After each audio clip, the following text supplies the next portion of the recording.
My name is Cameron Camper, and I will be discussing obsessive compulsive disorder. What is obsessive compulsive disorder? Obsessive compulsive disorder, or OCD, is a mental disorder characterized by obsessive, unwanted, or intrusive thoughts and repetitive compulsions. It is estimated to affect 1 to 3% of people within their lifetime. Diagnostic criteria. The DSM-5 outlines a diagnostic criteria for OCD, which include the presence of obsessions and compulsions that are time-consuming and cause significant distress. These symptoms cannot be explained by another medical condition or substance and are not better explained by another mental disorder. Diagnostic features. Individuals with OCD may spend 1 to 3 hours per day obsessing and performing compulsions in mild cases or experience debilitating symptoms that impact their entire day. Some pairings include contamination obsession including compulsions and symmetry obsession including counting compulsions. Factors that contribute to the development of OCD. First-degree relatives of individuals with OCD are more likely to develop the condition. Imbalances and serotonin abnormalities in the orbitofrontal cortex, which regulates fear and anxiety, are biological contributors as well. Psychological factors, like distorted thinking and negative cognitive biases, can have a huge impact on developing OCD, as well as perfectionism, and environmental factors such as the loss of a loved one or abuse can also play a huge role. Historical context. Historically, OCD symptoms were misunderstood. In ancient and medieval times, symptoms were seen through a religious lens, meaning that people exhibiting these symptoms were believed to be experiencing scrupulosity and extreme amount of concerns with sins. Not much changed in the 17th and 18th centuries, as doctors would attempt to cure these obsessive thoughts with bloodletting.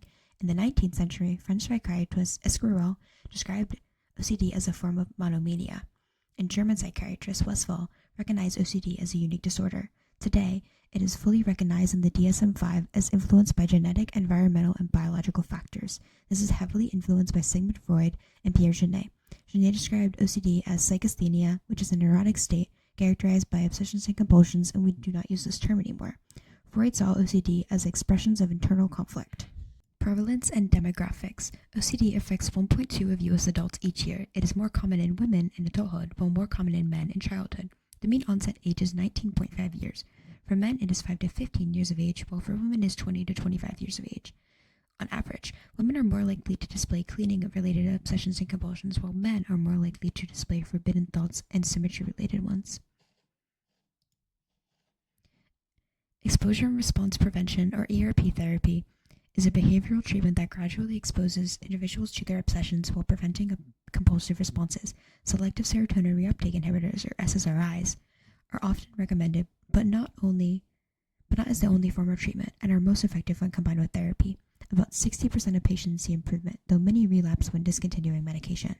Societal implications and future recommendations. OCD takes up an enormous role in one's life, causing them distress and preventing them from participating in their daily activities, including eating, drinking, reading, and more. Sometimes this causes the person to avoid anything that may trigger their obsessive and intrusive thoughts. The OCD symptoms may be so debilitating that the person is no longer to attend school or maintain a job. Additionally, family members and people surrounding the person with the mental illness are also extremely affected, as they may have to care for them in their daily activities. Stigma. There is social stigma where people view OCD from the outside, seeing the person as weird and misunderstanding OCD, leading them to think about it in a dangerous way. And self-stigma, where individuals internalize views from an outside perspective. Discrimination. People with OCD can be discriminated against in many ways, including the notion that they are not fit for a job because they have OCD.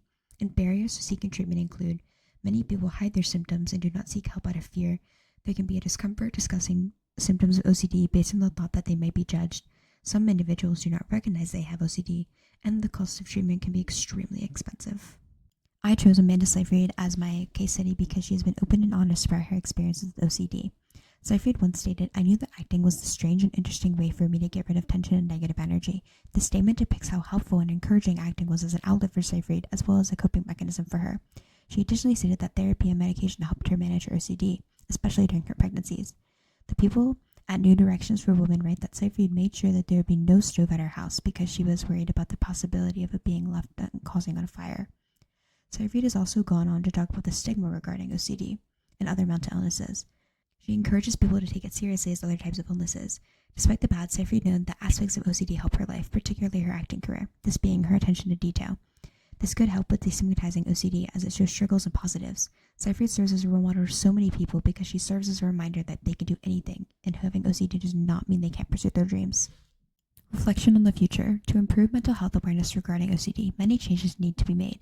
We need to educate others and ourselves about the mental illness and have open and honest discussions. We need to normalize seeking help for OCD and the challenges that come with it. Advocate for changes in policies about OCD, like increased funding for research, and we need to encourage healthcare officials to take classes on how ever-changing OCD is and how to support patients with the diagnosis. In closing, OCD is a complex mental disorder that greatly impacts those with it. By reducing stigma, increasing awareness, and providing outlets to those with it, we can understand OCD better. Thank you.